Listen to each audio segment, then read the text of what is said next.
നമസ്കാരം. നമ്മുടെ subject എൻവയൺമെന്റൽ engineering. അപ്പൊ നമ്മള് സെക്കൻഡ് മോഡ്യൂൾ ആണല്ലേ നോക്കിക്കൊണ്ടിരിക്കുന്നത്. സെക്കൻഡ് മോഡ്യൂളില് നമ്മൾ കഴിഞ്ഞ ക്ലാസ്സിൽ പഠിച്ച കാര്യങ്ങൾ എന്തൊക്കെയായിരുന്നു? പ്യൂരിഫിക്കേഷൻ ഓഫ് വാട്ടർ, വെള്ളത്തിന്റെ പ്യൂരിഫിക്കേഷനെ കുറിച്ച് അല്ലേ. അതായത് ആ ഒരു വെള്ളം എന്തിനാണ് പ്യൂരിഫൈ ചെയ്യേണ്ടത്. ഇപ്പൊ നമുക്ക് ഏതൊരു സോഴ്സിൽ നിന്നാണ് നമ്മൾ വെള്ളം എടുക്കുന്നതെങ്കിലും അവിടെയൊക്കെ ആ എല്ലാ വെള്ളത്തിലും ഇംപ്യൂരിറ്റീസ് ഉണ്ടാവും. ആ ഇംപ്യൂരിറ്റീസിനെ നമ്മൾ മൂന്നായിട്ട് തരംതിരിച്ചിട്ടുണ്ട് അല്ലേ. ഫിസിക്കൽ ഇംപ്യൂരിറ്റി, കെമിക്കൽ ഇംപ്യൂരിറ്റി, അതുപോലെ ബാക്ടീരിയോളജിക്കൽ ഇംപ്യൂരിറ്റീസ്. അപ്പൊ ഈ മൂന്ന് ഇംപ്യൂരിറ്റീസും ഞാൻ ഇന്നലെ പറഞ്ഞു 3 ഫോംസിലാണ് കാണുക. ഏതൊക്കെ ഫോംസിൽ കാണാം? സസ്പെൻഡഡ് ആയിട്ട് കാണാം, അതായത് ആ ഒരു വെള്ളത്തിൽ തന്നെ അലിഞ്ഞു പോവാതെ അതുപോലെ തന്നെ നിൽക്കുന്ന ഇംപ്യൂരിറ്റീസ് അല്ലേ. ഒരു എക്സാമ്പിൾ ഞാൻ പറഞ്ഞിരുന്നു. നമ്മൾ വെള്ളത്തില് കുറച്ച് സാൻഡ് ഇടുകയാണ്. അപ്പൊ സാൻഡ് ഇട്ട് കഴിഞ്ഞാൽ ആ മൺതരികള് അങ്ങനെ കിടക്കും, അലിഞ്ഞു പോവില്ല. അപ്പൊ അത് സസ്പെൻഡഡ് ഇംപ്യൂരിറ്റി ആണ്. പിന്നെ അതുപോലെ കൊളോയിഡൽ ഇംപ്യൂരിറ്റി, കൊളോയിഡൽ ഫോമിൽ ഉണ്ടാവാം. അതുപോലെ തന്നെ ഡിസോൾവ്ഡ് ഫോം, ചിലത് അലിഞ്ഞു പോവും അല്ലേ. ഇപ്പൊ ഉപ്പ് വെള്ളത്തിലിട്ടാൽ അലിഞ്ഞു പോവും, പഞ്ചസാര വെള്ളത്തിലിട്ടാൽ അലിഞ്ഞു പോവും. അപ്പൊ അതുപോലെ അലിഞ്ഞു പോകുന്ന ഇംപ്യൂരിറ്റീസും വെള്ളത്തിൽ ഉണ്ടാവും. അപ്പൊ ഈ ഇംപ്യൂരിറ്റീസിനെയൊക്കെ നമ്മൾ എന്ത് ചെയ്യണം? എടുത്തു മാറ്റണം. അതിനെയാണ് നമ്മൾ ട്രീറ്റ്മെന്റ് എന്ന് പറയുന്നത് അല്ലേ. അപ്പൊ നമ്മൾ ആ സോഴ്സിൽ നിന്ന് വെള്ളം എടുത്ത് ട്രീറ്റ്മെന്റ് പ്ലാന്റിലേക്ക് കൊണ്ടുവരും. എന്നിട്ട് ആ കൊണ്ടുവന്ന വെള്ളം എന്താണ് ആദ്യം ചെയ്യുന്നത്? ഈ ട്രീറ്റ്മെന്റ് പ്ലാന്റില് ലാബുകൾ ഉണ്ടാവും, ലബോറട്ടറീസ് ഉണ്ടാവും. അവിടെ പോയി ടെസ്റ്റ് ചെയ്യും ആ വെള്ളത്തിന്റെ ക്വാളിറ്റി നമ്മൾ ടെസ്റ്റ് ചെയ്യും. എന്തൊക്കെ ട്രീറ്റ്മെന്റ് ആണ് ആ വെള്ളത്തിന് കൊടുക്കേണ്ടത്, എത്ര ഡോസേജിലാണ് നമ്മൾ ഓരോ കെമിക്കൽസും ആഡ് ചെയ്യേണ്ടത് എന്നുള്ളതൊക്കെ തീരുമാനിക്കുന്നത് എന്താണ്? ആ ഒരു ഇനിഷ്യൽ ടെസ്റ്റിംഗ് ഓഫ് വാട്ടർ ആണ് തീരുമാനിക്കുന്നത്. അങ്ങനെ നമ്മൾ എന്ത് ചെയ്തു? ടെസ്റ്റ് ഒക്കെ ചെയ്തു. പിന്നെ അതുപോലെ തന്നെ നമ്മൾ ശ്രദ്ധിക്കേണ്ട ഒരു കാര്യമാണ്, സോഴ്സിൽ നിന്ന് നമ്മൾ വെള്ളം കളക്ട് ചെയ്യുമ്പോൾ സാമ്പിളിംഗ് ചെയ്തിരിക്കണം.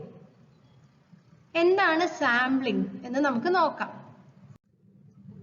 അപ്പൊ സാമ്പിളിംഗ് എന്ന് വെച്ച് കഴിഞ്ഞാൽ the method of collection of water sample is of great importance and should be done carefully അല്ലേ.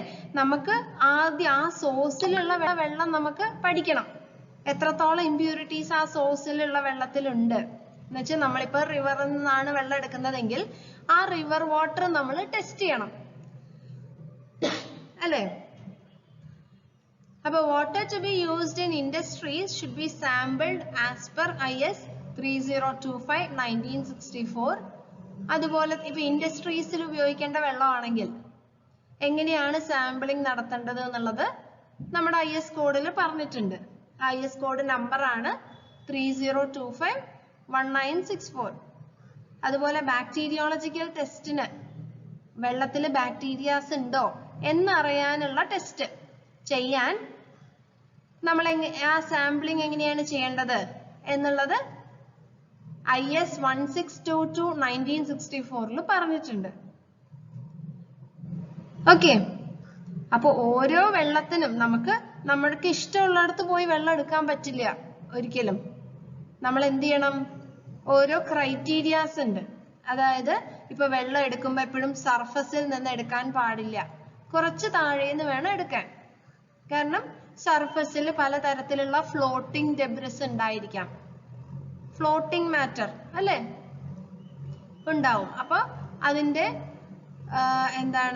പിന്നെ അതുപോലെ തന്നെ അതിന്റെ ടെമ്പറേച്ചർ വേരിയേഷൻസ് ഒക്കെ ആ ഒരു വെള്ളത്തിന്റെ ശരിയായ ടെമ്പറേച്ചർ ആയിരിക്കില്ല സർഫസിൽ കിട്ടുന്നത്. കാരണം അത് അറ്റ്മോസ്ഫിയറിനോട് തൊട്ടടുത്താണ് അല്ലേ. അപ്പൊ നമ്മൾ കുറച്ച് സർഫസിൽ നിന്ന് കുറച്ച് താഴേക്ക് വേണം ആ ഒരു വെള്ളം കളക്ട് ചെയ്യാൻ, നമുക്ക് വേണ്ട വെള്ളം സാമ്പിൾ കളക്ട് ചെയ്യാൻ. അപ്പൊ അങ്ങനത്തെ കുറച്ച് ക്രൈറ്റീരിയാസ് ഒക്കെ ഉണ്ട്.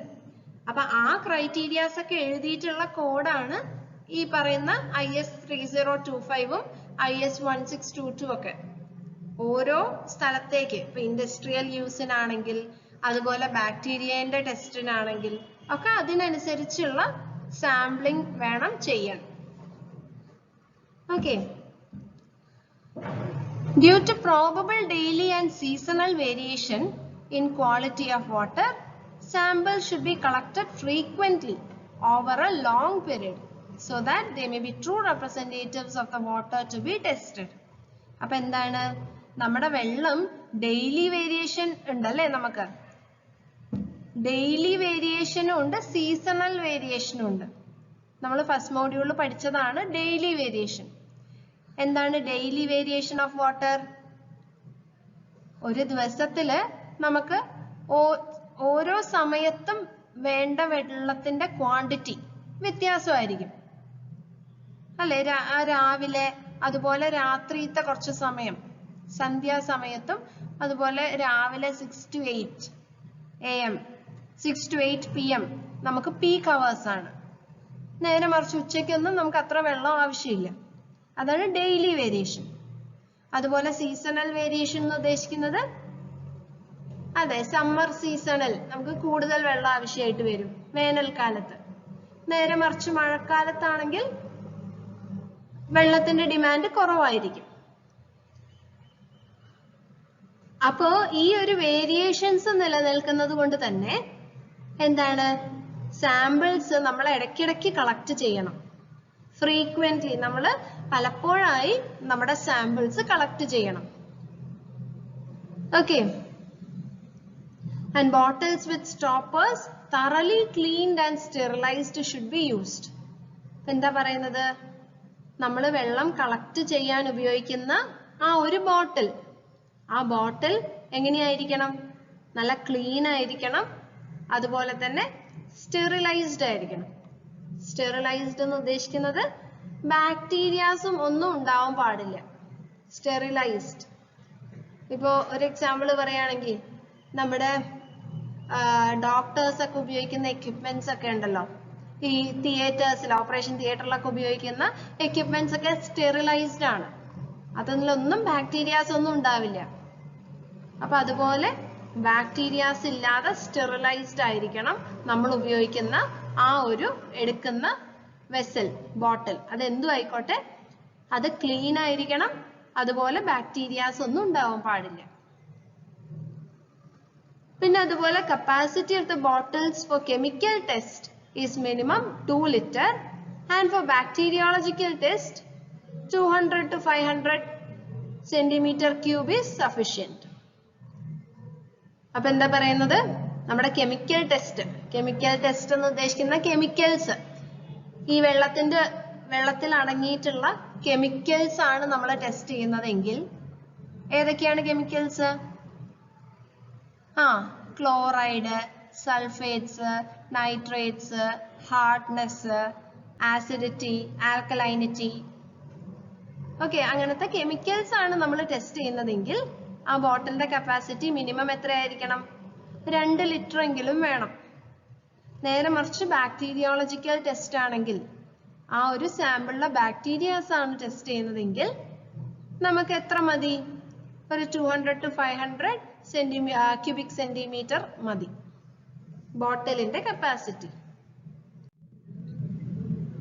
പിന്നെ അതുപോലെ തന്നെ ഓരോ സ്ഥലത്തുനിന്ന്, ഇപ്പൊ നമ്മളൊരു സർഫസ് സ്ട്രീമിൽ നിന്നാണ് വെള്ളം കളക്ട് ചെയ്യുന്നതെങ്കിൽ, അല്ലെങ്കിൽ ഒരു ടാപ്പിൽ നിന്നാണ് വെള്ളം എടുക്കേണ്ടതെങ്കിൽ, അല്ലെങ്കിൽ pump fitted to ground water source, ഒരു ഗ്രൗണ്ട് വാട്ടർ ആണ് ടെസ്റ്റ് ചെയ്യേണ്ടതെങ്കിൽ ഒക്കെ നമുക്ക് ചെയ്യേണ്ട കുറച്ച് കാര്യങ്ങൾ വ്യത്യാസമായിരിക്കും അല്ലേ. അപ്പൊ following points are to be observed while collecting the samples. അപ്പൊ ഒരു സർഫസ് സ്ട്രീം ആണെങ്കിൽ എന്താണ്, sample should be collected at a depth of 50 centimeter below the water surface so as to avoid floating impurities. അപ്പൊ ഞാൻ നേരത്തെ പറഞ്ഞതുപോലെ floating impurities ഉണ്ടാവാം. അതായത് ഇപ്പൊ നിങ്ങൾ ഇലകളും അതുപോലെ പല വേസ്റ്റ് മെറ്റീരിയൽസും ഉണ്ടാവും അല്ലെ, ഫ്ലോട്ട് ചെയ്യുന്നു. അതൊക്കെ സർഫസിലായിരിക്കാം ഉണ്ടാവുക കൂടുതലായും. അപ്പൊ അതൊക്കെ ഒഴിവാക്കി ഒരു 50 സെന്റിമീറ്റർ താഴേന്ന് വേണം നമ്മുടെ സാമ്പിള് കളക്ട് ചെയ്യാൻ. പിന്നെ ഒരു ടാപ്പിൽ നിന്നാണ് നമ്മൾ വെള്ളം എടുക്കുന്നതെങ്കിൽ sufficient amount of water should be allowed to waste, and then mouth of tap or faucet is flamed for about 2 minutes. Afterwards some more water is wasted and then samples are collected. അപ്പോൾ ഒരു പൈപ്പിത്തെ വെള്ളമാണ് test ചെയ്യേണ്ടതെങ്കിൽ എങ്ങനെയാ എടുക്കുക? ആദ്യം കുറച്ച് വെള്ളം pipe തുറന്നു വിടും, അപ്പൊ കുറച്ച് വെള്ളം വേസ്റ്റ് ആയി പോവും. പിന്നെ നമ്മൾ ആ പൈപ്പിന്റെ മൗത്ത് ഒന്ന് ഫ്ലെയിം ചെയ്യും അല്ലെ, ഒന്ന് കത്തിക്കും. അതായത് എന്താണ്, അവിടെയുള്ള ബാക്ടീരിയാസ് ഒക്കെ നശിച്ചു പോകാൻ വേണ്ടിയിട്ടാണ്. എന്നിട്ട് കുറച്ചുകൂടെ വെള്ളം വേസ്റ്റ് തുറന്നു വിടും, എന്നിട്ടുള്ള വെള്ളമാണ് കളക്ട് ചെയ്യുക. ആ ടാപ്പ് വാട്ടർ ആണ് നമ്മൾ ടെസ്റ്റ് ചെയ്യാൻ എടുക്കുക. പിന്നെ pump fitted to ground water source ആണെങ്കിൽ, ഒരു ഗ്രൗണ്ട് വാട്ടർ സോഴ്സ് ആണ് ടെസ്റ്റ് ചെയ്യേണ്ടതെങ്കിൽ sufficient quantity of water should be pumped out before collecting sample. അപ്പൊ കുറച്ച് വെള്ളം നമ്മൾ ആദ്യം തുറന്ന് കളയും, എന്നിട്ടുള്ളതാണ് നമ്മൾ എടുക്കുക. ഓക്കെ, അപ്പൊ ഇങ്ങനത്തെ കുറച്ച് കാര്യങ്ങളൊക്കെ ശ്രദ്ധിക്കേണ്ടതായിട്ടുണ്ട്. അപ്പൊ അതൊക്കെയാണ് നമ്മുടെ IS കോഡിലൊക്കെ പറയുന്നത്. എന്തൊക്കെയാണ് നമ്മൾ ചെയ്യേണ്ട പ്രിക്കോഷൻസ് എന്ന് പറയുന്നത്, സാമ്പിളിങ്ങിന്റെ സമയത്ത് ചെയ്യേണ്ട പ്രിക്കോഷൻസ്. അതാണ് നമ്മുടെ IS കോഡിൽ നേരത്തെ കാണിച്ച സ്ലൈഡിൽ ഉണ്ടായിരുന്നല്ലോ, അതൊക്കെ ശ്രദ്ധിക്കേണ്ടത്. ഇനി നമ്മൾ വെള്ളം കളക്ട് ചെയ്തു, സാമ്പിളിംഗ് ഒക്കെ ചെയ്ത് നമ്മൾ വെള്ളം കളക്ട് ചെയ്തു. ആ കളക്ട് ചെയ്ത വെള്ളത്തില് നമ്മൾ എന്തൊക്കെ ടെസ്റ്റുകളാണ് പെർഫോം ചെയ്യേണ്ടത്? ഇത് നിങ്ങൾക്ക് ഇമ്പോർട്ടന്റ് ആണ്, കാരണം ഇതിലുള്ള ടെസ്റ്റ് ഒക്കെയാണ് നിങ്ങൾക്ക് ലാബിലും ചെയ്യാനുള്ളത് കേട്ടോ. Test performed during water analysis. അപ്പൊ നമുക്ക് ആ ടെസ്റ്റിനെ ബേസിക്കലി 3 ആയിട്ട് തരംതിരിക്കാം: physical test, chemical test, bacteriological test. അപ്പൊ ഫിസിക്കൽ ടെസ്റ്റ് എന്ന് വെച്ചാൽ എന്തായിരിക്കും? ഫിസിക്കൽ ടെസ്റ്റ് അതായത് നമ്മുടെ സെൻസ് ഓർഗൻസ് വെച്ച് നമുക്ക് പെട്ടെന്ന് ഡിറ്റക്ട് ചെയ്യാൻ പറ്റുന്ന കാര്യങ്ങൾ, അതാണ് ഫിസിക്കൽ ടെസ്റ്റിൽ വരിക. അതായത് ടെമ്പറേച്ചർ, നമുക്ക് ആ വെള്ളം ഒന്ന് തൊട്ട് നോക്കിയാൽ ചൂടാണോ തണുപ്പാണോ അങ്ങനെ നമുക്കൊന്ന് സെൻസ് ചെയ്യാൻ പറ്റും അല്ലേ, അങ്ങനത്തെ. പിന്നെ അതുപോലെ ടേസ്റ്റ് ആൻഡ് ഓർഡർ, മണം, അതുപോലെ ഓർഡർ, സ്മെല്ല്, അങ്ങനത്തെ കാര്യങ്ങളൊക്കെയാണ് ഫിസിക്കൽ ടെസ്റ്റിൽ വരിക. പിന്നെ കെമിക്കൽ ടെസ്റ്റിൽ വരുന്നത് ഈ വെള്ളത്തിൽ അടങ്ങിയിട്ടുള്ള കെമിക്കൽസ്, നേരത്തെ പറഞ്ഞതുപോലെ എന്തൊക്കെയാണ് അതിലുള്ള അസിഡിറ്റി, ആൽക്കലൈനിറ്റി, ഇത് നിങ്ങൾ ലാബിൽ ചെയ്തതാണ്. പിന്നെ hardness, chlorides, sulphates, nitrates, okay, അങ്ങനത്തെ കാര്യങ്ങളൊക്കെയാണ് കെമിക്കൽ ടെസ്റ്റിൽ വരിക. പിന്നെ ബാക്ടീരിയോളജിക്കൽ ടെസ്റ്റ് ആണ്. ബാക്ടീരിയോളജിക്കൽ ടെസ്റ്റിൽ നമ്മൾ ആ ഒരു സാമ്പിളിൽ അടങ്ങിയിട്ടുള്ള ബാക്ടീരിയാസ് ആണ് നോക്കുന്നത്. ഓക്കെ, അപ്പൊ നമുക്കിനി ഓരോ ടെസ്റ്റിനെ കുറിച്ചും ഡീറ്റെയിൽഡ് ആയി തന്നെ പഠിക്കാനുണ്ട് കേട്ടോ. അപ്പൊ ആദ്യം ഫിസിക്കൽ ടെസ്റ്റ്. ഫിസിക്കൽ ടെസ്റ്റിൽ വരുന്നത് എന്തൊക്കെയാണ്? Temperature, taste and order, turbidity, colour. ഈ 4 കാര്യങ്ങളാണ് മെയിൻ ആയിട്ട് ഫിസിക്കൽ ടെസ്റ്റിൽ വരുന്നത്. ടർബിഡിറ്റി എന്ന് ഉദ്ദേശിക്കുന്നത് എന്താണ്? ഞാൻ കഴിഞ്ഞ ക്ലാസ്സിൽ പറഞ്ഞതാണ്. ടർബിഡിറ്റി എന്ന് പറഞ്ഞാൽ നമ്മൾ ഈ വെള്ളം എടുക്കുമ്പോൾ ചിലപ്പോൾ കലക്ക് വെള്ളമാണെന്ന് പറയില്ലേ, അതായത് നമുക്ക് ആ വെള്ളത്തിന് ഉള്ളിൽ കൂടെ കാണില്ല, ട്രാൻസ്പാരന്റ് ആയിരിക്കില്ല, ഒരു ട്രാൻസ്ലൂസെന്റ് സ്റ്റേറ്റ് ആയിരിക്കും അല്ലേ, അതായത് മുഴുവനായിട്ട് വിസിബിൾ അല്ല. ആ ഒരു സ്റ്റേറ്റിനെയാണ് ടർബിഡ് എന്ന് പറയുക. പിന്നെ കളർ, അത് നിങ്ങൾക്ക് അറിയാമല്ലോ, വെള്ളത്തിന്റെ കളർ. അപ്പൊ നമുക്ക് ഓരോന്ന് നോക്കാം. Temperature. Temperature is measured by means of ordinary thermometer. ഒരു thermometer വെച്ച് നമുക്ക് എന്ത് measure ചെയ്യാം? വെള്ളത്തിന്റെ temperature measure ചെയ്യാം. The temperature of surface water is generally equal to that of atmosphere. അപ്പോൾ surface water, സർഫസിൽ നിൽക്കുന്ന വെള്ളത്തിന്റെ ടെമ്പറേച്ചർ പൊതുവെ ആ ചുറ്റുവട്ടത്തുള്ള അറ്റ്മോസ്ഫിയറിന്റെ ടെമ്പറേച്ചർ തന്നെയായിരിക്കും അല്ലേ? Temperature of groundwater may be more or less that of the atmosphere. Groundwater ഇന്റേതോ മേ ബി മോർ കൂടുതലാവാം, അറ്റ്മോസ്ഫിയറിക് ടെമ്പറേച്ചറിനേക്കാളും കൂടുതലും ആവാം, അതുപോലെ തന്നെ കുറവും ആവാം. നമുക്ക് പ്രഡിക്റ്റ് ചെയ്യാൻ പറ്റില്ല. പിന്നെ most desirable temperature for public water supply എന്ന് പറയുന്നത് എത്രയാണ്? 4.4 to 10 degree Celsius ആണ്. കുറച്ച് തണുപ്പ് വെള്ളമാണ് പബ്ലിക് വാട്ടർ സപ്ലൈയിൽ നല്ലത്. ഈ തണുത്ത വെള്ളമാകുമ്പോൾ അതിന്റെ ഒരു പ്രത്യേകത എന്താന്ന് വെച്ചാൽ അതില് ഡിസോൾവ്ഡ് ഓക്സിജൻ നല്ലോണം ഉണ്ടാവും. ഈ നിങ്ങൾക്ക് ചില വെള്ളം കുടിക്കുമ്പോൾ നിങ്ങൾക്ക് തോന്നും കുറച്ച് ഫ്രഷ് ആയിട്ടുള്ള വാട്ടർ ആണെന്ന് തോന്നും. അത് ആ ഒരു തണുപ്പിന്റെയും അതിലടങ്ങിയിട്ടുള്ള ഡിസോൾവ്ഡ് ഓക്സിജൻ കണ്ടന്റിന്റെയും ആണ് കേട്ടോ. പിന്നെ അതുപോലെ temperature above 26 degree Celsius is undesirable and above 35 degree Celsius is unfit for supply. നമുക്കൊരു പബ്ലിക് വാട്ടർ സപ്ലൈയില് 35 ഡിഗ്രി സെൽഷ്യസിലും കൂടുതൽ ടെമ്പറേച്ചർ ഉള്ള വെള്ളം ഉപയോഗിക്കാൻ പറ്റില്ല. പിന്നെ അതുപോലെ 26 ഡിഗ്രി സെൽഷ്യസിൽ കൂടിയാൽ തന്നെ നമുക്ക് അൺഡിസൈറബിൾ ആണ്. വേറൊരു ഓൾട്ടർനേറ്റീവ് സോഴ്സ് അവൈലബിൾ ആണെങ്കിൽ നമ്മൾ ഈ ഒരു ടെമ്പറേച്ചർ ഉള്ള വെള്ളം എടുക്കില്ല. ഓക്കെ,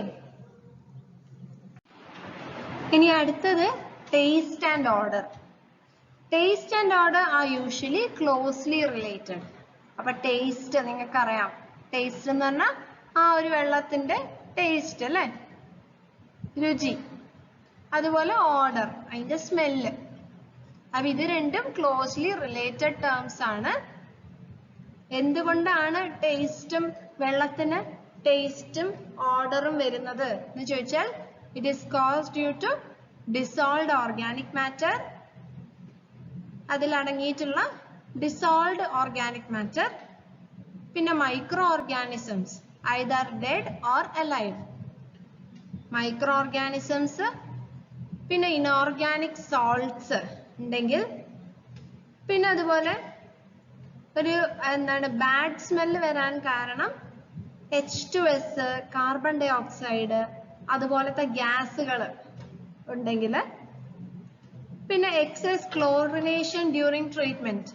നിങ്ങൾക്ക് അറിയാം അല്ലെ, ചില വെള്ളം നമ്മൾ കുടിക്കുമ്പോൾ ക്ലോറിന്റെ ചൊയ ഉണ്ടാവും. അത് ക്ലോറിന്റെ എമൗണ്ട് കൂടിപ്പോയിട്ടാണ്. അപ്പൊ നമ്മുടെ ആ ട്രീറ്റ്മെന്റിന്റെ സമയത്ത് ആഡ് ചെയ്യുന്ന ക്ലോറിൻ, ആ ക്ലോറിൻ കൂടിപ്പോയിട്ടാണ് ആ ഒരു ചൊയ വരുന്നത്. അപ്പൊ excess chlorination during treatment, reaction with asphaltic and bitumen coatings of pipes. പൈപ്പിന്റെ ആസ്ഫാൾട്ട് കോട്ടിങ് അല്ലെങ്കിൽ ബിറ്റുമൻ കോട്ടിങ്സ് കൊടുക്കും പൈപ്പിന്. അപ്പൊ ആ ഒരു കോട്ടിങ് വെള്ളത്തിലേക്ക് മിക്സ് ആയി വന്നാൽ ആ വെള്ളത്തിന് ഒരു ചൊയ വരും. പിന്നെ അതുപോലെ pollution by industrial waste. Industrial waste കാരണവും എന്ത് വരാം, ഒരു ബാഡ് ടേസ്റ്റും അതുപോലെ ഓർഡർ ഒക്കെ വരാം. The intensity of odor is measured by osmoscope in terms of threshold number. അപ്പൊ എങ്ങനെയാണ് നമ്മൾ ആ ഒരു സ്മെല്ല് മെഷർ ചെയ്യാൻ ഉപയോഗിക്കുന്ന സാധനമാണ് ഓസ്മോസ്കോപ്പ്. ആ ഒരു ഇൻസ്ട്രുമെന്റിനെയാണ് എന്ത് പറയുന്നത്, ഓസ്മോസ്കോപ്പ്. ഇതാണ് ഓസ്മോസ്കോപ്പ്. ത്രഷോൾഡ് നമ്പറിന്റെ ടേംസിലാണ് സ്മെല്ല് നമ്മൾ പറയുക. പൊതുവെ നമ്മളിപ്പോ ഒരു എക്സാമ്പിൾ പറയുകയാണെങ്കിൽ നമ്മുടെ ക്ലോറൈഡ് നമ്മൾ പറയാം മില്ലിഗ്രാം പെർ ലിറ്റർ എന്ന് പറയുന്ന യൂണിറ്റ് ആയിരിക്കും അല്ലെ. അതുപോലെ ഓർഡർ പറയുന്ന യൂണിറ്റ് ആണ് ത്രഷോൾഡ് നമ്പർ. അപ്പൊ ത്രഷോൾഡ് നമ്പർ എന്ന് വെച്ചാൽ എന്താണ്? It is A dilution ratio at which order is just detectable. അതായത് അത് ഡൈല്യൂട്ട് ചെയ്ത ആ ഒരു റേഷ്യോ ആണ്. ഓക്കെ, നമുക്ക് ഓർഡർ എന്താണ്, ആ സ്മെല്ല് കൂടുന്നതിനനുസരിച്ച് ആ ഒരു നമ്പറിന്റെ വാല്യൂ കൂടും. Potable water should not possess any objectionable odor or taste and the threshold number should not be greater than 3. അപ്പൊ നമ്മുടെ കുടിക്കുന്ന വെള്ളത്തില് മാക്സിമം വരാവുന്ന ത്രെഷോൾഡ് നമ്പർ എത്രയാണ്? 3. അതാണ് maximum limit of order.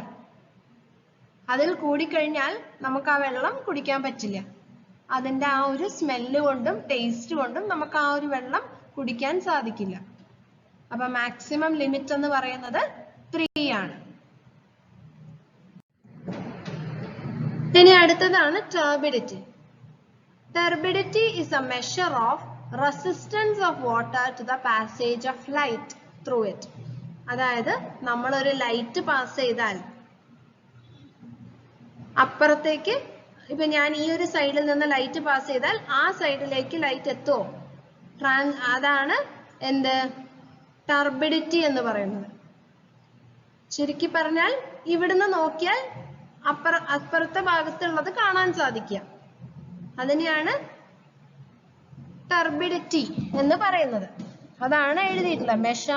Measure of resistance of water to the passage of light. ഇപ്പൊ ഞാനൊരു ഈ 3 ഗ്ലാസ്സിലും വെള്ളമുണ്ട് അല്ലെ, പക്ഷേങ്കില് ഇത് എന്താണ്, എനിക്ക് കാണാൻ സാധിക്കും, അപ്പുറത്തെ ഭാഗത്തേക്ക് കാണാൻ സാധിക്കും.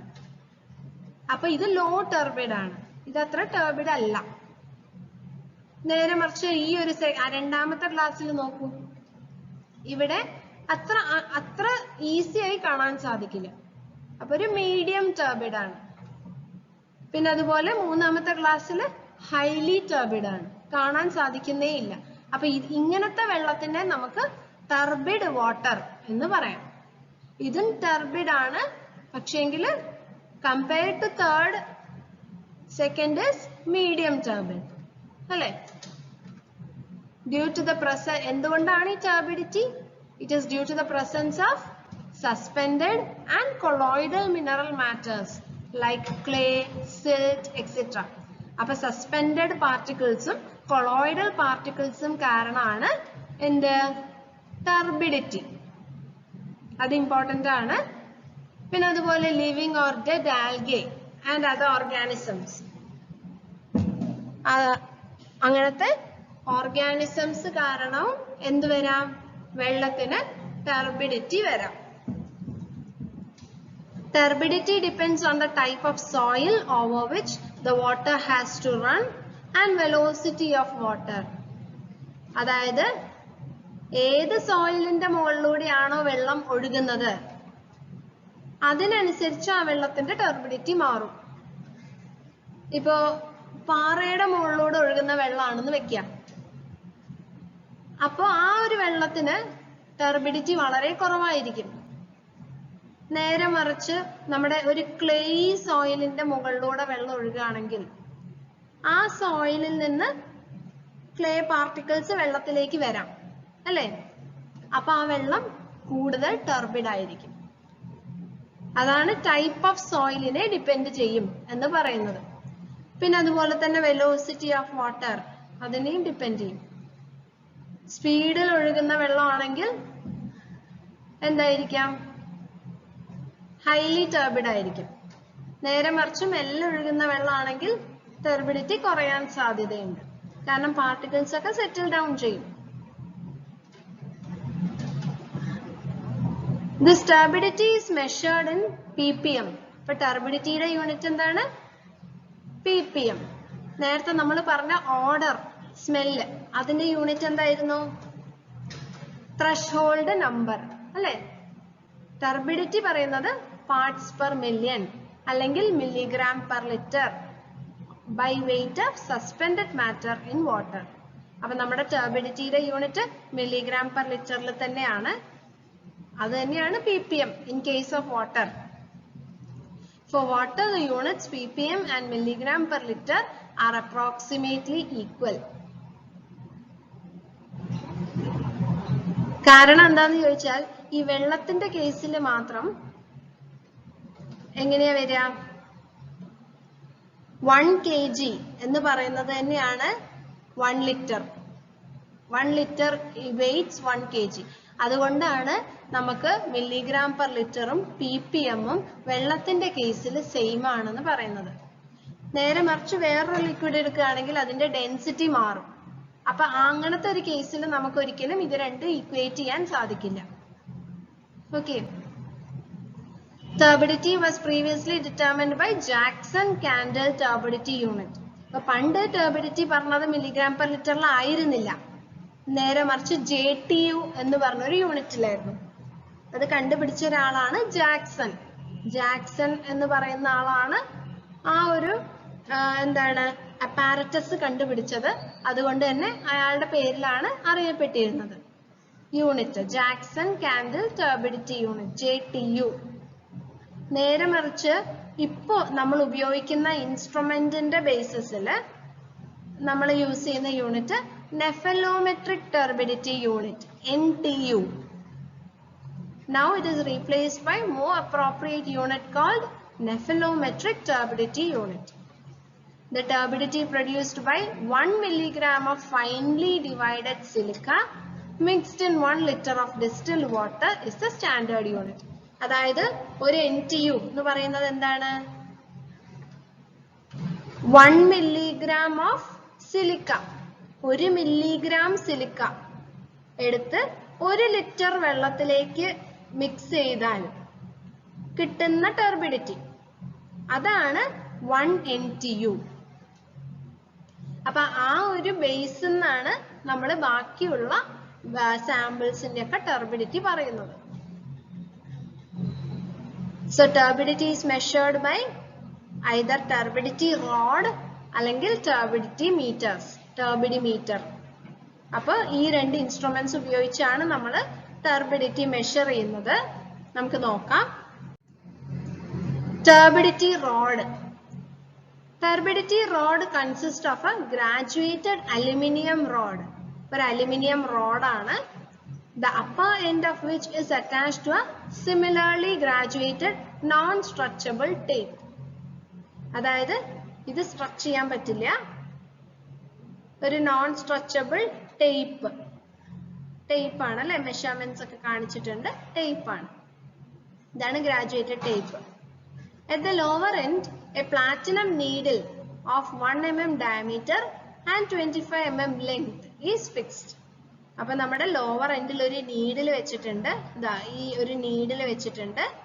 ആ നീഡില് എന്താ പറയുന്നത്, അതിന്റെ ഡയമീറ്റർ 1 mm ആണ്, ലെങ്ത് 25 mm, അതായത് 2.5 centimeter ആണ് നീളം. While viewing from upper end of the tape, the rod is dipped in water slowly until the platinum needle just disappears. അപ്പൊ നമ്മൾ എന്ത് ചെയ്യും, നമ്മൾ ഈ റോഡ് മെല്ലെ വെള്ളത്തിലേക്ക് ഇറക്കും. ഈ പ്ലാറ്റിനം നീഡില് ജസ്റ്റ് മുങ്ങുന്നത് വരെ വെള്ളത്തിലേക്ക് ഇറക്കും. Reading at the water surface is taken which directly gives the turbidity. എന്നിട്ട് നമ്മൾ ഇവിടെ വരുന്ന റീഡിംഗ് എന്താണോ അതാണ് മെഷർ ചെയ്യുക. അത് ടർബിഡിറ്റി വാല്യൂ ആയിരിക്കും തരിക. അതാണ് ടർബിഡിറ്റി റോഡ്. നേരെ മറിച്ച് ജാക്സൺ ടർബിഡിമീറ്റർ എങ്ങനെയാണ്? It is used to measure turbidity directly in the range 2 to 1000 milligram per liter or more. അപ്പൊ ടർബിഡിറ്റി വലിയ വാല്യൂ ഓഫ് ടർബിഡിറ്റി ആണെങ്കിൽ നമ്മൾ യൂസ് ചെയ്യുന്ന ഇൻസ്ട്രുമെന്റ് ആണ് Jackson ടർബിഡിമീറ്റർ. It consists of a metal stand on which a metal container supporting a calibrated glass tube is placed. അപ്പൊ നമുക്കൊരു stand ഉണ്ട്, ആ സ്റ്റാൻഡിന്റെ മുകളിൽ ഒരു കണ്ടെയ്നർ ഉണ്ട്. ആ കണ്ടെയ്നറിന്റെ മുകളിൽ ആ പാത്രത്തിന്റെ മുകളിൽ നമ്മളൊരു ഗ്ലാസ് ട്യൂബ് വെച്ചിട്ടുണ്ട് അല്ലെ, അവിടെയും റീഡിങ്സ് ഉണ്ട്. A standard candle is placed below the metal tube. എന്നിട്ട് നമ്മൾ ആ ഒരു മെറ്റൽ ട്യൂബിന്റെ താഴെ കാൻഡില് മെഴുകുതിരി കത്തിക്കും. Water is added gradually to the glass tube until the image of candle flame ceases to appear when seen from the top of the glass tube. അതായത് നമ്മൾ എന്ത് ചെയ്യും, വെള്ളം ആഡ് ചെയ്യാൻ തുടങ്ങും. ഇതിലേക്ക് ഈ കണ്ടെയ്നറിലേക്ക് വെള്ളം ഒഴിക്കും. വെള്ളം ഒഴിച്ച് നമ്മൾ ഈ മുകളിലൂടെ നോക്കും. എപ്പോഴാണോ ഈ ക്യാൻഡില് നമ്മൾക്ക് കാണാതാവുന്നത് അപ്പൊ നമ്മൾ നിർത്തും. അപ്പൊ reading corresponding to the depth of water in the glass tube directly gives the value of turbidity in the sample. അങ്ങനെ നമ്മൾ ആ ഒഴിച്ച വെള്ളം കറസ്പോണ്ട് ചെയ്യുന്ന റീഡിംഗ്, ആ കറസ്പോണ്ടിങ് റീഡിംഗ് ആയിരിക്കും ടർബിഡിറ്റിന്റെ വാല്യൂ. പക്ഷേങ്കിൽ ഇപ്പൊ ഈ ഇൻസ്ട്രുമെന്റ്സ് ഒന്നും അല്ല ഉപയോഗിക്കുന്നത്. NTU നേരത്തെ പറഞ്ഞില്ലേ, നെഫിലോമെട്രിക് ടർബിഡിറ്റി യൂണിറ്റ് ആണ്. അത് കുറെ കൂടെ എളുപ്പമാണ് കേട്ടോ. അത് നമുക്ക് ആ ഒരു സാമ്പിൾ എടുത്ത് ആ ഒരു ഇൻസ്ട്രുമെന്റിൽ വെച്ചാൽ മതി. അപ്പൊ ആ ഇൻസ്ട്രുമെന്റ് തന്നെ നമുക്ക് വാല്യൂ തരും. അതാണ് ഇപ്പൊ കറന്റ് യൂസ് ചെയ്യുന്ന ടർബിഡിറ്റിന്റെ ഇൻസ്ട്രുമെന്റ്.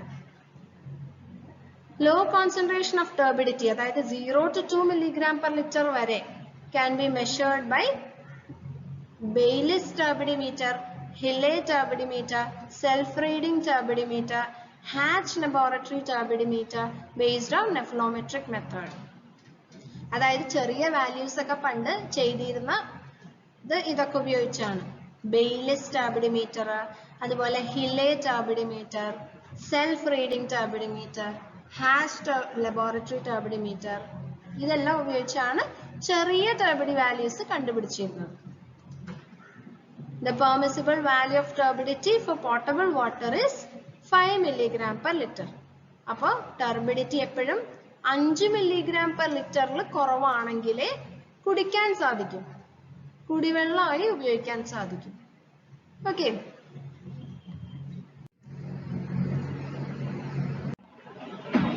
ഇനി അടുത്തത് colour.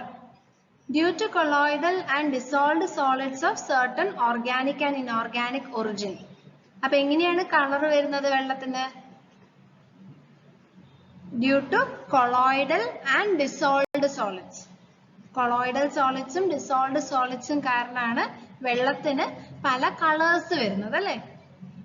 Color in potable water is undesirable in aesthetic point of view. പൊതുവെ പോർട്ടബിൾ നമ്മൾ കുടിവെള്ളത്തിൽ കളർ പാടില്ല അല്ലേ, കളർലെസ് ആയിരിക്കണം. It is usually expressed in Hazen units. അപ്പൊ കളർ എക്സ്പ്രസ് ചെയ്യുന്ന യൂണിറ്റ് ഏതാണ്? Hazen units, which are same as platinum cobalt scale. Hazen unit എന്ന് പറയുന്നത് platinum cobalt scale. അതായത് 1 milligram of platinum cobalt in 1 liter of water.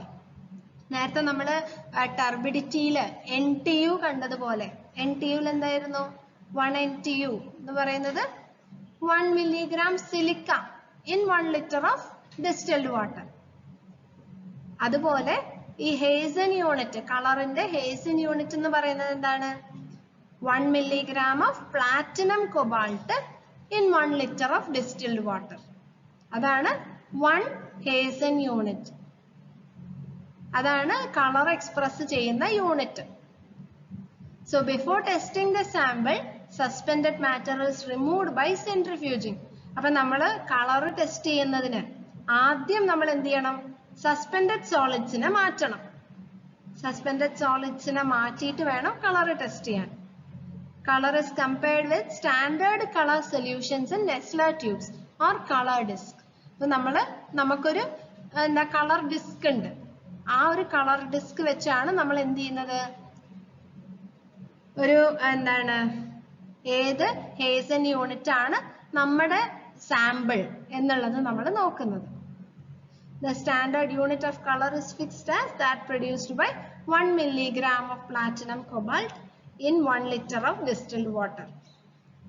The number of platinum cobalt scale should not exceed 25 and should be preferably less than 5 for potable water. അപ്പൊ നമ്മുടെ കുടിവെള്ളത്തിന്റെ range എന്ന് പറയുന്നത് 5ൽ താഴെ ആയിരിക്കണം. Colour നമ്മുടെ 5 Hessen unit താഴെ ആയിരിക്കണം കളർ. എന്നാലേ നമുക്ക് എസ്തെറ്റിക് പോയിന്റ് ഓഫ് വ്യൂവിൽ കുടിക്കാൻ സാധിക്കും. അതായത് നമുക്ക് കാണുമ്പോൾ തന്നെ കുടിക്കാൻ തോന്നണമെങ്കിൽ എന്തായിരിക്കണം value? The value should be less than 5 Hazen units. Okay.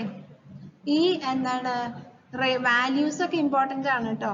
Range, അതായത് ടർബിഡിറ്റി എത്രേന്റെ ഉള്ളിലായിരിക്കണം എന്നാലാണ് പോർട്ടബിൾ വാട്ടർ ആയി ഉപയോഗിക്കാൻ സാധിക്കുക. അതുപോലെ ടെമ്പറേച്ചർ എത്രയായിരിക്കണം, പിന്നെ അതുപോലെ ഓർഡർ, ഓസ്മോസ്കോപ്പിൽ നമ്മൾ മെഷർ ചെയ്യുന്ന order less than 3 threshold number ആയിരിക്കണം. അങ്ങനെ ആ ഒരു റേഞ്ച് ഇമ്പോർട്ടന്റ് ആണ്. ഇനി അടുത്തത് നമ്മൾ നോക്കുന്നത് കെമിക്കൽ ടെസ്റ്റുകളാണ്. Chemical test. കെമിക്കൽ ടെസ്റ്റിൽ വരുന്നത് ടോട്ടൽ സോളിഡ്സ്, അതായത് നമ്മുടെ ഏതൊക്കെ സോളിഡ്സ് ആണ്? Suspended solids, colloidal solids, dissolved solids. ഇതെല്ലാം കൂടെ കൂട്ടിച്ചേർത്താണ് ടോട്ടൽ സോളിഡ്സ് ആവുന്നത്. പിന്നെ വെള്ളത്തിന്റെ ഹാർഡ്നെസ്, പിന്നെ അതിലെ ക്ലോറൈഡ്സ് എത്രയുണ്ട്, ഫ്ലൂറൈഡ് എത്രയുണ്ട്, പിന്നെ എന്താണ് നമ്മുടെ വെള്ളത്തിന്റെ pH വാല്യൂ, പിന്നെ ലെഡ് എത്രയുണ്ട്, ആർസെനിക്, പിന്നെ അതിൽ അടങ്ങിയിട്ടുള്ള ഡിസോൾവ്ഡ് ഗ്യാസസ് അല്ലെ, നേരത്തെ പറഞ്ഞ കാർബൺ ഡൈ ഓക്സൈഡ്, അതുപോലെ H2S, ഇതെല്ലാം ഏതളവിലുണ്ട് എന്നുള്ളതൊക്കെ നോക്കുന്നതാണ് കെമിക്കൽ ടെസ്റ്റ്. ഓക്കെ, അപ്പൊ നമുക്ക് കെമിക്കൽ ടെസ്റ്റ് ഓരോന്നായി നോക്കാം. അപ്പൊ total solids. Total solids include the solids in suspension, colloidal and dissolved form. അപ്പൊ നമ്മുടെ സസ്പെൻഡഡ് സോളിഡ്സ് ഇതാ ഇതുപോലെ എന്താണ് അലിഞ്ഞു പോവാത്ത അതുപോലെ തന്നെ നിൽക്കുന്ന സസ്പെൻഡഡ് സോളിഡ്സ്, പിന്നെ കൊളോയിഡൽ സോളിഡ്സ്, അതുപോലെ ഡിസോൾവ്ഡ് ആയി പോയ സോളിഡ്സ്, ഇതെല്ലാം കൂടിയിട്ടാണ് ടോട്ടൽ സോളിഡ്സ് എന്ന് പറയുന്നത്. The quantity of suspended solids is determined by filtering the sample through a fine filter and then weighing the dry residue left. അപ്പൊ എങ്ങനെയാ സസ്പെൻഡഡ് സോളിഡ്സ് കണ്ടുപിടിക്കുക? നമ്മൾ ഒരു ഫിൽറ്റർ പേപ്പർ വെച്ച് ഫിൽറ്റർ ചെയ്യും, വെള്ളം ഫിൽറ്റർ ചെയ്യും. നേരത്തെ ഞാൻ ഒരു ദിവസം പറഞ്ഞിരുന്നു അല്ലെ, ചായ അരിക്കുക, ചായ അരിച്ച് അതിലെ ചായച്ചണ്ടിയൊക്കെ നമ്മൾ മാറ്റും അല്ലെ. ആ ചായച്ചണ്ടി എന്ന് പറയുന്നത് അവിടെ സസ്പെൻഡഡ് സോളിഡ്സ് ആണ്. അപ്പൊ അതുപോലെ ഒരു ഫിൽറ്റർ വെച്ച് നമ്മൾ ആ ഒരു സസ്പെൻഡഡ് സോളിഡ്സ് എടുത്ത് മാറ്റി അത് വെയിറ്റ് നോക്കാം. അപ്പൊ നമുക്ക് എത്രത്തോളം സസ്പെൻഡഡ് സോളിഡ്സ് ഉണ്ടെന്ന് കണ്ടുപിടിക്കാൻ സാധിക്കും. പിന്നെ അതുപോലെ quantity of dissolved and colloidal solids is determined by evaporating the filtered sample and weighing the residue. അപ്പൊ നമ്മുടെ സാമ്പിൾ നമ്മൾ ഫിൽറ്റർ ചെയ്ത് വെച്ച ബാക്കിയുള്ള സാമ്പിൾ, ആ സാമ്പിൾ എന്ത് ചെയ്യും? ഇവാപ്പറേറ്റ് ചെയ്യും, ചൂടാക്കും. ചൂടാക്കി ബാക്കി വരുന്നതായിരിക്കും നമ്മുടെ കൊളോയിഡൽ സോളിഡ്സും അതുപോലെ ഡിസോൾവ്ഡ് സോളിഡ്സും. അപ്പൊ sum of these 3 solids gives the value of total solid അല്ലേ. ടോട്ടൽ സോളിഡ്സ് എത്രമാത്രം പോവാൻ വെള്ളത്തിൽ? 500 mg/L വരെയാണ് നല്ലത്. അതിലും താഴെ ഉള്ള വാല്യൂ ആയിരിക്കും നല്ലത്. പക്ഷേങ്കിൽ വേറെ ഓൾട്ടർനേറ്റ് സോഴ്സ് ഒന്നും ഇല്ലെങ്കിൽ 1000 mg/L വരെ പോവാം. പക്ഷേങ്കിൽ 1000 mg/L കൂടി കഴിഞ്ഞാൽ ആ വെള്ളം കുടിക്കാൻ സാധിക്കില്ല. So to find the organic solids, the sample is evaporated first, residue weighed and then fused in muffle furnace. അതിൽ ഓർഗാനിക് സോളിഡ്സ് ഉണ്ടാവും അല്ലെ. ഓർഗാനിക് സോളിഡ്സും നേരത്തെ പറഞ്ഞതുപോലെ തന്നെ എന്ത് ചെയ്യണം? കണ്ടുപിടിക്കാൻ ഇവാപ്പറേറ്റ് ചെയ്യുക, വെള്ളം മുഴുവൻ ഇവാപ്പറേറ്റ് ചെയ്ത് കളയുക. അപ്പൊ ബാക്കി അടിയിൽ അടിഞ്ഞു നിൽക്കുന്നതായിരിക്കും നമ്മുടെ organic solids. The difference between initial weight and weight of inorganic matter gives the weight of organic matter. Okay. അപ്പൊ രണ്ടിന്റെയും ഡിഫറൻസ് ഇൻ വെയിറ്റ് എടുത്തു കഴിഞ്ഞാൽ നമുക്ക് എത്രത്തോളം ഓർഗാനിക് മാറ്റർ ആ ഒരു സാമ്പിളിൽ ഉണ്ട് എന്നുള്ളത് കിട്ടും. ഇനി അടുത്തത് ഹാർഡ്നെസ് ആണ്. The characteristic of water which prevents lathering of soap is called hardness. അപ്പൊ ഹാർഡ്നെസ് ഉദ്ദേശിക്കുന്നത് എന്താണ്? നമ്മുടെ വെള്ളത്തില് സോപ്പ് പതയുന്നില്ലെങ്കിൽ നമ്മൾ എന്ത് പറയും? ആ വെള്ളം ഹാർഡ് വാട്ടർ ആണ് എന്ന് പറയും അല്ലെ. ലാതറിങ് ഓഫ് സോപ്പ് എന്ന് പറഞ്ഞാൽ സോപ്പ് പതയാം. ആ പതയുന്നില്ലെങ്കിൽ വെള്ളത്തിൽ എന്തുണ്ട്? വെള്ളം ഹാർഡാണ്. ഈ ഹാർഡ്നെസ് എന്ന് പറയുന്നത് രണ്ട് തരത്തിലുണ്ടാവും. ഒന്നെങ്കിൽ ടെമ്പററി ഹാർഡ്നെസ് അല്ലെങ്കിൽ പെർമനന്റ് ഹാർഡ്നെസ്. അപ്പൊ പേര് സൂചിപ്പിക്കുന്നത് പോലെ തന്നെ ടെമ്പററി ഹാർഡ്നെസ് എന്ന് പറയുന്നത് ഇറ്റ് ക്യാൻ ബി റിമൂവ്ഡ്. നമുക്ക് റിമൂവ് ചെയ്യാം ടെമ്പററി ഹാർഡ്നെസ്. എങ്ങനെ? വെറുതെ ഒന്ന് തിളപ്പിച്ചാൽ മതി, അപ്പോൾ ടെമ്പററി ഹാർഡ്നെസ് മാറും. Temporary hardness is caused by bicarbonates of calcium and magnesium. അപ്പൊ ഞാൻ മുന്നേ പറഞ്ഞിരുന്നു ഹാർഡ്നെസിന്റെ മെയിൻ കാരണക്കാരാരാണ്? കാൽഷ്യം അയോൺസും മെഗ്നീഷ്യം അയോൺസും അല്ലേ? അപ്പൊ അതിൽ ടെമ്പററി ഹാർഡ്നെസ്സിന് കാരണം bicarbonates of calcium and magnesium അല്ലെങ്കിൽ carbonates of calcium and magnesium. അതുകൊണ്ട് തന്നെ ടെമ്പററി ഹാർഡ്നെസ്സിന്റെ വേറൊരു പേരാണ് കാർബണേറ്റ് ഹാർഡ്നെസ്. പിന്നെ അടുത്തത് പെർമനന്റ് ഹാർഡ്നെസ്. പെർമനന്റ് ഹാർഡ്നെസ് എന്ന് പറഞ്ഞാൽ അത് റിമൂവ് ചെയ്യാൻ പറ്റില്ല. അപ്പൊ it is caused by chlorides, sulphates and nitrates of calcium and magnesium. അതായത് calcium chloride, calcium sulphate, calcium nitrate, magnesium chloride, magnesium sulphate, magnesium nitrate, ഇതെല്ലാം വെള്ളത്തിലുണ്ടെങ്കിൽ അതാണ് പെർമനന്റ് ഹാർഡ്നെസ്സിന് കാരണം. അപ്പൊ ഇവിടെ കാർബണേറ്റ്സ് അല്ല അല്ലെ? അതുകൊണ്ട് തന്നെ ഇതിന്റെ വേറൊരു പേരെന്താണ്? Permanent hardness is also called as non-carbonate hardness. ഇത് കാർബണേറ്റ്സ് കാരണമല്ല, ക്ലോറൈഡ്സും സൾഫേറ്റ്സും നൈട്രേറ്റ്സും കാരണമാണ്. So it is called as non-carbonate hardness. അപ്പൊ temporary hardness is called carbonate hardness. Permanent hardness is called non-carbonate hardness. അല്ലേ? And hard water consume more soap and hence not suitable for laundries. അപ്പൊ നമുക്ക് ഈ ഒരു hard water നമ്മുടെ laundry പർപ്പസിന്, തുണി കഴുകാൻ ഉപയോഗിക്കാൻ പറ്റില്ല, സോപ്പ് പതയില്ല അല്ലെ? It is also unfit four usage in boilers. വലിയ വലിയ ബോയിലേഴ്സ്, വെള്ളം ചൂടാക്കുന്ന വലിയ ബോയിലേഴ്സ് ഉണ്ടല്ലോ, ഇൻഡസ്ട്രീസിലൊക്കെ ഉണ്ടാകുന്ന ബോയിലേഴ്സ്. അപ്പൊ അങ്ങനത്തെ ബോയിലേഴ്സിലൊക്കെ ഈ ഹാർഡ് വാട്ടർ നമ്മൾ ഉപയോഗിക്കാറില്ല.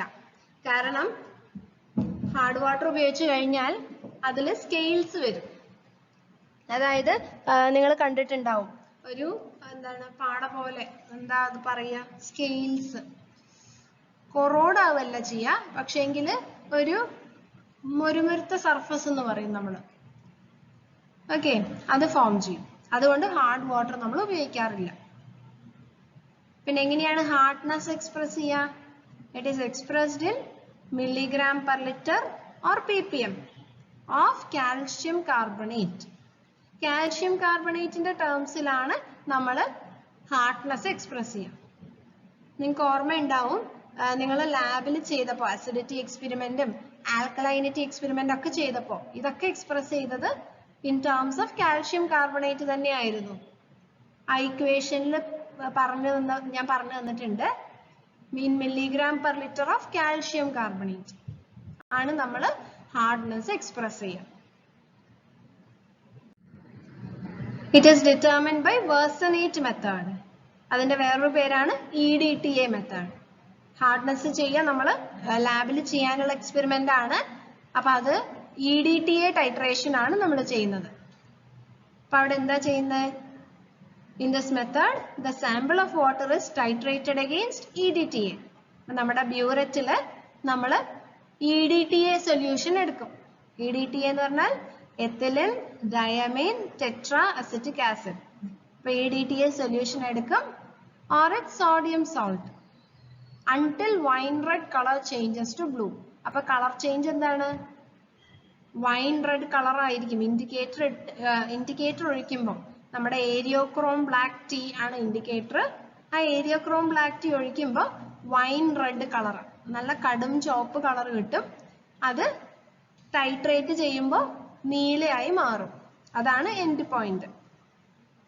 If the total hardness of water is greater than its total alkalinity, the carbonate hardness will be equal to total alkalinity.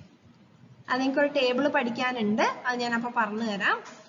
Total hardness, ആ വെള്ളത്തിന്റെ ഹാർഡ്നെസ് എന്ന് പറയുന്നത് ആ വെള്ളത്തിന്റെ ആൽക്കലൈനിറ്റിയിലും കൂടുതലാണെങ്കിൽ ആ മുഴുവൻ carbonate ഹാർഡ്നെസ്സും will be equal to total alkalinity.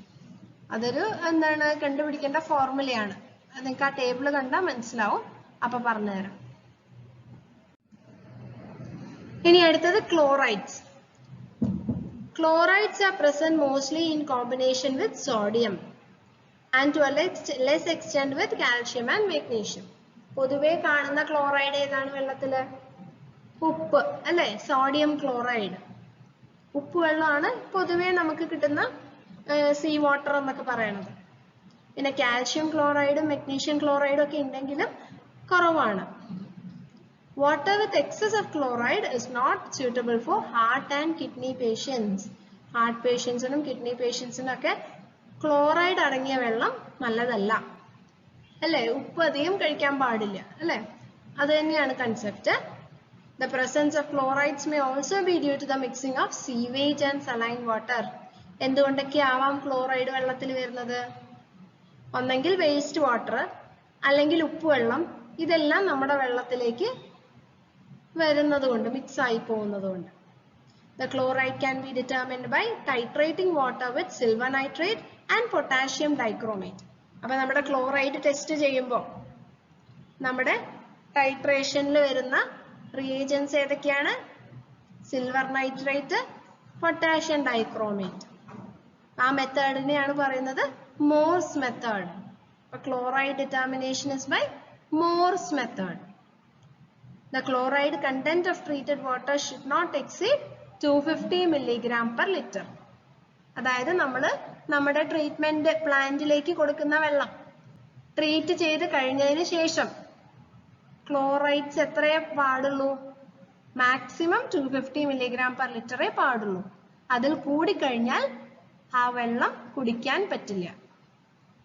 Okay. പിന്നെ അടുത്തത് ഫ്ലോറൈഡ്സ്.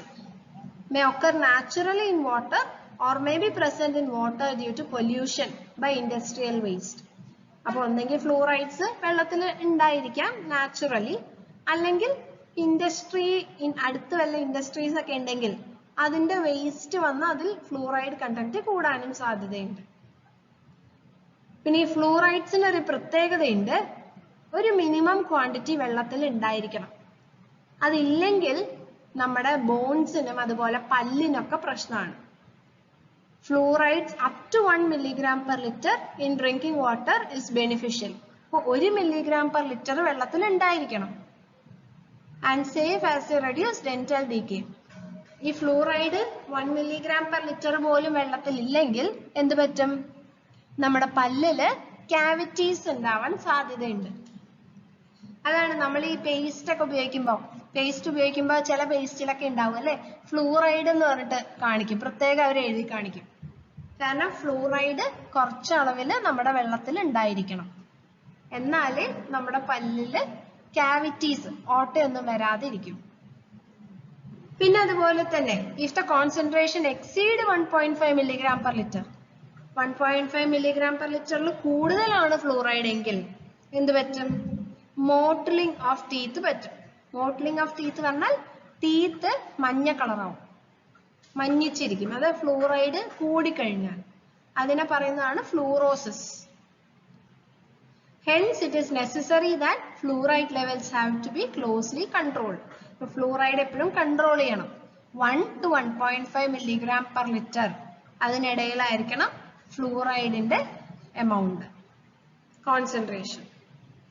Concentration of fluorides is found by colorimetric method using zirconium spadent solution. Fluorides എങ്ങനെയാ കണ്ടുപിടിക്കുക? By colorimetric method. Okay, using zirconium spadent solution വെച്ചിട്ടാണ് നമ്മൾ ഫ്ലൂറൈഡ് ഡിറ്റക്ട് ചെയ്യുക. എത്രത്തോളം fluoride നമ്മുടെ വെള്ളത്തിൽ അടങ്ങിയിട്ടുണ്ട് എന്നുള്ളത് നോക്കുന്ന മെത്തേഡാണ് കളറിമെട്രിക്. എന്നുവെച്ചാൽ കളർ കമ്പയർ ചെയ്തിട്ടാണ് നമ്മൾ ഫ്ലൂറൈഡിന്റെ പ്രസൻസ് നോക്കുക. ഓക്കെ. ഇനി കുറച്ചുകൂടെ നിങ്ങൾക്ക് നിങ്ങളുടെ കെമിക്കൽ ടെസ്റ്റിൽ കുറച്ചുകൂടെ കെമിക്കൽസിനെ പറയുന്നുണ്ട്.